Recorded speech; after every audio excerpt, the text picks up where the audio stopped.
नमस्कार. मी संशोधक विद्यार्थी नामदेव राधाकिशन बागल.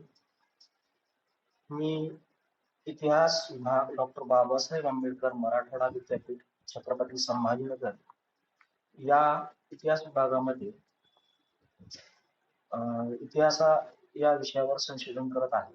तर आमचा मागच्या 1 महिन्यापासून हा प्री पीएचडी कोर्स वर्क सुरू आहे आणि या कोर्स वर्कच्या अनुषंगाने आम्हाला काही सेमिनार्स म्हणजे त्यानंतर काही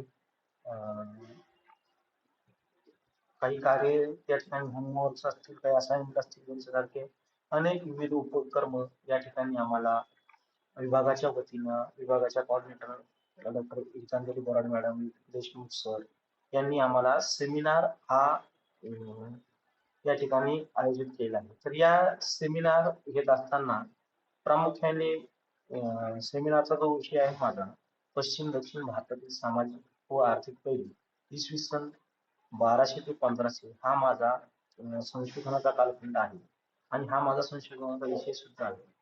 एकंदरीतच इतिहासाचा जो हा संशोधन करत असताना मला या प्री पीएचडी कोर्सवरचा भरपूर फायदाही झालेला आहे आणि माझे संशोधनात जे काही माझे अडथळे असतील, जे काही माझ्या समस्या असतील, या सर्व समस्याचं निराकरण करण्याचं या ठिकाणी आपल्या या प्री पीएचडी कोर्सवर मी मला या ठिकाणी ज्ञान दिलेलं आहे. सर्व व्याख्यात्यांनी खूप चांगल्या प्रकारे व्याख्यान दिलं. सर्वांनी खूप चांगल्या प्रकारे मार्गदर्शन केलं आणि एकूणच माझ्या संशोधनाला एक उजाळा आलेला आहे आणि हा उजाळा येत असताना प्रामुख्याने मी जेव्हा या संशोधनात पायऱ्या असतील किंवा संशोधन विषय असेल, या सर्व विषयाचा त्या ठिकाणी मला जो काही लाभ झाला असेल, या याच अनुषंगाने मी आज या ठिकाणी आपल्यासमोर माझा हा सेमिनार सादर करणार आहे. प्रामुख्याने इतिहास विषय घेत असताना मी इतिहास निवडत असताना माझा जो आवडीचा विषय आहे, मध्ययुगीन भारत. भारत हा आवडण्याचा विषय कारण की मला प्रामुख्याने सुफी साहित्य असेल, भक्ती साहित्य असेल, यांची मला आवड होती. त्यानंतर विविध भाषा असतील, म्हणजे भारतामध्ये पश्चिम दक्षिण भारताचा जो काही इतिहास आहे, आपण जर माझा जर भौगोलिक क्षेत्र जर बघितलं, पश्चिम दक्षिण भारत म्हणजे socio economic aspect in western Deccan during 12th to 15th century. यामध्ये वेस्टर्न डेक्कन जी काही संकल्पना आहे, वेस्टर्न डेक्कन जी संकल्पना आहे म्हणजे आपण जर प्रामुख्याने गुजरात पासून जर सुरू केलं तर खाली केरळ पर्यंत, मग त्यामध्ये आपल्याला प्रामुख्याने गोवा, महाराष्ट्र, कर्नाटक, केरळ यांच्यासारखा जो काही भाग आहे, या भागामध्ये आपल्याला त्या ठिकाणी कशा प्रकारे सामाजिक आर्थिक पैलू यांचा सहसंबंध त्या ठिकाणी आपल्याला पाहायला मिळतो. तसेच या संशोधनामध्ये माझ्या जे काही म्हणजे अडचणी असतील, जे काही माझे गृहीतके असतील, जे काही माझे ज्याला काय म्हणतात ते समस्या असतील, याविषयी सर्व मांडणी मी या आपल्या या पीपीटी मध्ये केलेली आहे आणि हेच करत असताना प्रामुख्याने मला खूप चांगल्या प्रकारे उपयोग आपल्या या सर्व प्री पीएचडी कोर्सवरचा झालेला आहे. आणि डॉक्टर बाबासाहेब मी म्हणजे त्यांचे सर्वप्रथम सर्व कोऑर्डिनेटर असतील डॉक्टर बाबासाहेब आंबेडकर मराठवाडा विद्यापीठ छत्रपती संभाजीनगर व मानव विद्या शाखेअंतर्गतचे सर्व काही विषयाचे कोऑर्डिनेटर असतील, प्री पीएचडी कोर्स असतील, या सर्वांचं मी मनापासून धन्यवाद व्यक्त करतो. पण त्यांनी एक आम्हाला एक ज्ञानाचा या ठिकाणी सागर उपलब्ध करून दिला आहे आणि आम्हाला या सागरातून हा प्री पीएचडी कोर्स म्हणजे ही एक होडी आहे की तुम्ही कशा प्रकारे अथांग ज्ञानाच्या सागरातून आपल्या एका विषयाला घेऊन तुम्ही तुमची जी नाव आहे, तुमचं जी बोट आहे, हे तुम्ही त्या ठिकाणी किनाऱ्यावर लावू शकता. तर माझे आदरणीय मार्गदर्शक डॉक्टर टकले सर, प्राध्यापक व विभाग प्रमुख लाल बहादूर शास्त्री महाविद्यालय कोथरूड, जिल्हा जालना आपल्या विद्यापीठाअंतर्गत या महाविद्यालयात माझे गाईड असतात, मार्गदर्शक असतात. त्यांच्या मार्गदर्शनानेच मी हा कोर्स वर्क आणि किंवा हा सेमिनार या ठिकाणी पूर्ण करत आहे. त्यांचेही मी आभार या ठिकाणी मानणार आहे. म्हणजे प्रामुख्याने बघा, आता मी संशोधनाचे जे काही बारकावे आपल्यासमोर सादर करणार आहे किंवा माझ्या या सेमिनार विषयी मी तुम्हाला जे काही माझं सादरीकरण करणार आहे, या सादरीकरणाकडे पाहत असताना आपण पश्चिम दक्षिण भारतातील सामाजिक व आर्थिक विविधाविषयी आपण काही बारकावे पाहणार आहोत. तर त्या बारकाव्यामध्ये जर आपण बघितलं तर बघा, इतिहास विषयाचं प्रामुख्याने अध्ययन करत असताना इतिहासाच्या ज्या काही ज्ञानशाखा असतील, म्हणजे इतिहास विषय आणि आपण विविध प्रकारे म्हणजे समाजशास्त्रीय दृष्टिकोन जो आहे, या समाजशास्त्रीय दृष्टिकोनाचा आपल्याला फायदा कसा होतो? म्हणजे उदाहरणार्थ इतिहासाचे एक तत्वज्ञान असते, बरोबर?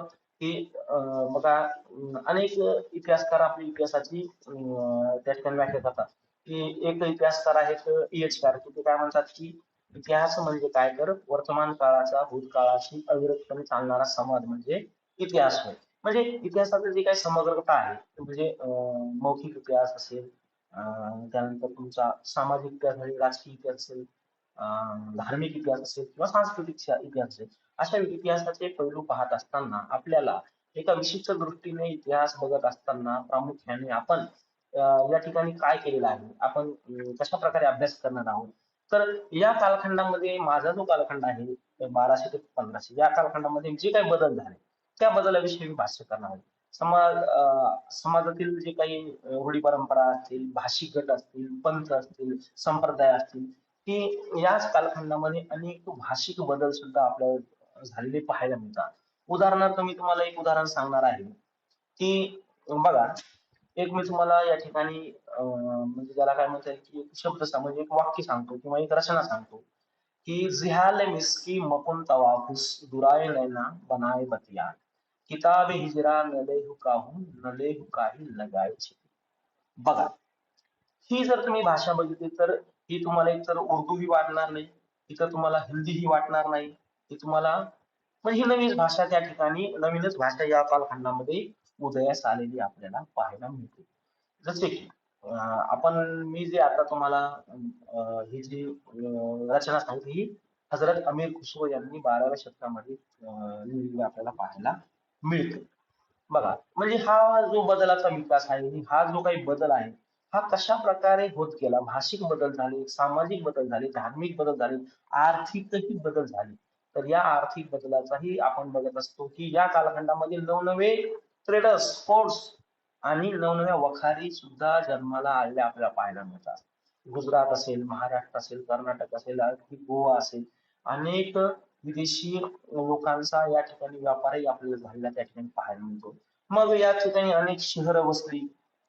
या शहरांमुळे त्या ठिकाणी काय झाले, की व्यापारिक बदल, व्यापारामधूनच मग काही ठिकाणी समृद्धी आली असेल, काही ठिकाणी शोषणही झाले असेल, त्याचाही आपण या ठिकाणी थोडासा मागोवा घेणार आहोत. तर बघा, या ठिकाणी मग आर्थिक जर आपण कार्यकारण भाव बघितला, तर आर्थिक कार्यकारण भाव बघत असताना शेतकरी, मजूर आणि छोटे व्यापारी व महिला यांच्या जीवनात या ठिकाणाचा, या कालखंडाचा व या दोन पैलूंचा देखील खूप मोठ्या प्रमाणात बदल झालेला आपल्याला पाहायला मिळतो. बघा, याच कालखंडामध्ये आपण संशोधकांना काय केलं पाहिजे, की संशोधक कशा प्रकारे आपली जी काही म्हणजे ज्याला काय म्हणता येईल, की म्हणजे त्याची धोरणं असेल किंवा धारणा असेल, त्या कोणत्या धारणेने तो आपल्या या समस्येकडे बघतो आणि समस्या निराकरण करण्यासाठी तो कशा प्रकारे या सर्व बंदिस्त समाजातील जो काही वर्ग घटक आणि वर्ग घटकाचा आढावा कसा घेतो, म्हणजे मजूर असतील, मजुरांच्या जीवनावर काय प्रभाव झालेला आहे,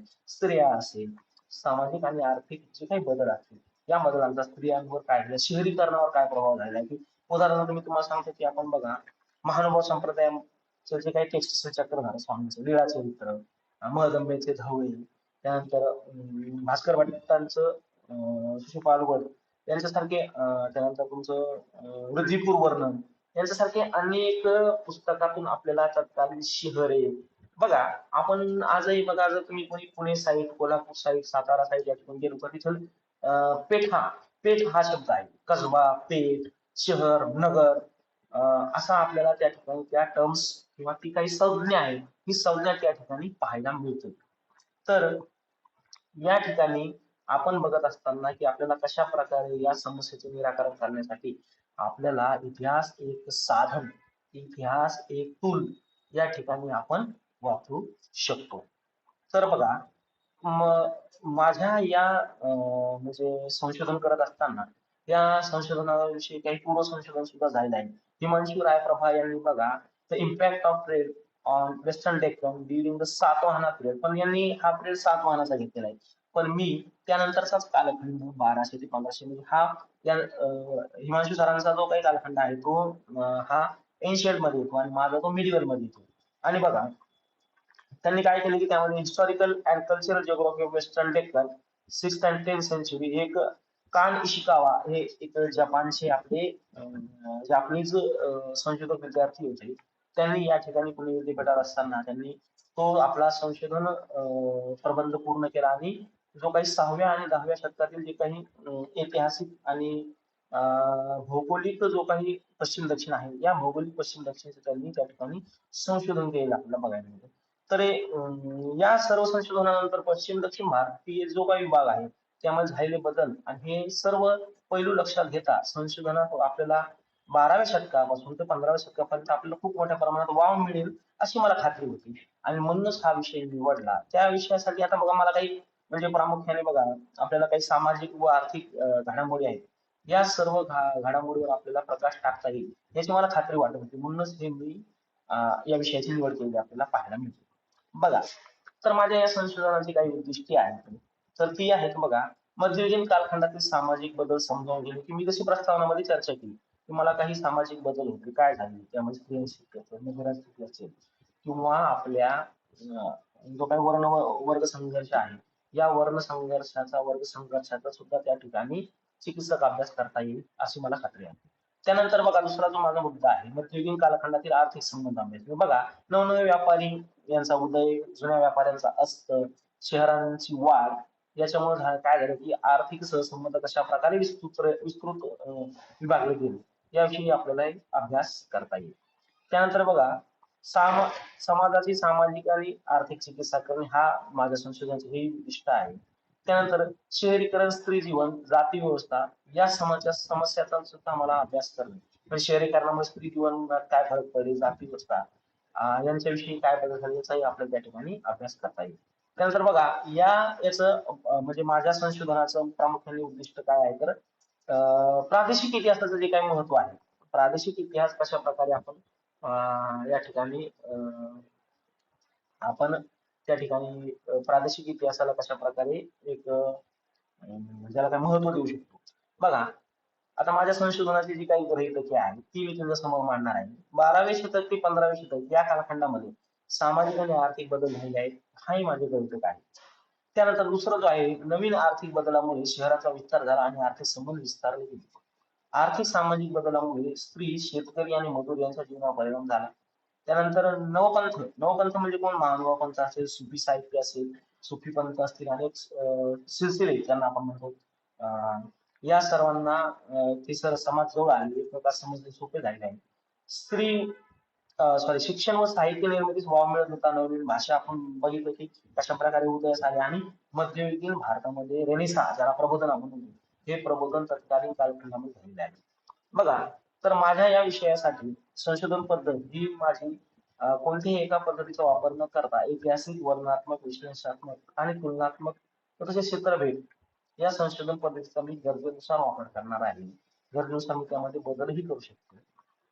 बघा माझ्या संशोधनाची व्याप्ती आणि मर्यादा बघा माझा हा विषय प्रामुख्याने कालखंड मी तुम्हाला सांगितलं आहे की 1200 ते 1500 हा माझा कालखंड आहे. मात्र व्याप्ती जी आहे माझी ही वेस्टर्न डेक्कन म्हणजे कालखंड मर्यादित आहे. कालखंडामध्ये काय आहे की त्या ठिकाणी थोडीशी मी थोडा विस्तृत जरी असला तरी त्याला एका मर्यादित भौगोलिक भागामध्ये विभागण्याचा प्रयत्न त्या ठिकाणी केलेला आहे. बघा माझे प्रकरण नियोजन हे म्हणजे मी बदल असेच असतील असं नाही पण त्यामध्ये मी ठरवले आहे समाज रचना आणि शहरीकरणाचा समाजावरील प्रभाव व सामाजिक सहसंबंध भौगोलिक स्थिती आणि प्रबोधन पश्चिम दक्षिण भारतातील प्रबोधन व विस्तार स्त्री जीवनाचा आर्थिक सहसंबंध मध्ययुगातील स्त्री जीवन बदल आणि स्थिती त्यानंतर व्यापार व सामाजिक सहसंबंध नवपंथांचा प्रभाव आणि उपसंहार आणि निष्कर्ष यामध्ये मी गरजेनुसार त्या ठिकाणी बदल करण्याची माझी मानस आहे. तर बघा अशा प्रकारे मी काय केलेलं आहे की हा माझा संशोधनाचा थोडक्यात आराखडा आपल्या या सेमिनार मार्फत या ठिकाणी मी आपल्याला मांडलेला आहे. तरी प्रामुख्याने मी आता आपण या सेमिनारच्या शेवटाकडे आलो. तरी मी माझे मार्गदर्शक आदरणीय डॉक्टर एस.पी. टकले सर यांचं या ठिकाणी मी खूप धन्यवाद देतो की त्यांनी मला या सेमिनारसाठी खूप मदत केली. व तसेच आपल्या विद्यापीठाचे कोऑर्डिनेटर कोर्सवरचे देशमुख सर, त्यानंतर आमच्या हिस्ट्री विभागाच्या कोऑर्डिनेटर आदरणीय गीतांजली बोराडे मॅडम यांनी सुद्धा या ठिकाणी आम्हाला खूप चांगल्या प्रकारे मार्गदर्शन केले. आणि या सर्वांनीच प्रामुख्याने या सर्वांच्याच मार्गदर्शनाने मी या ठिकाणी आपली हा माझा सेमिनार संपलेला आहे असं जाहीर करतो. आपल्या सर्वांची या ठिकाणी रजा देतो. खूप खूप धन्यवाद.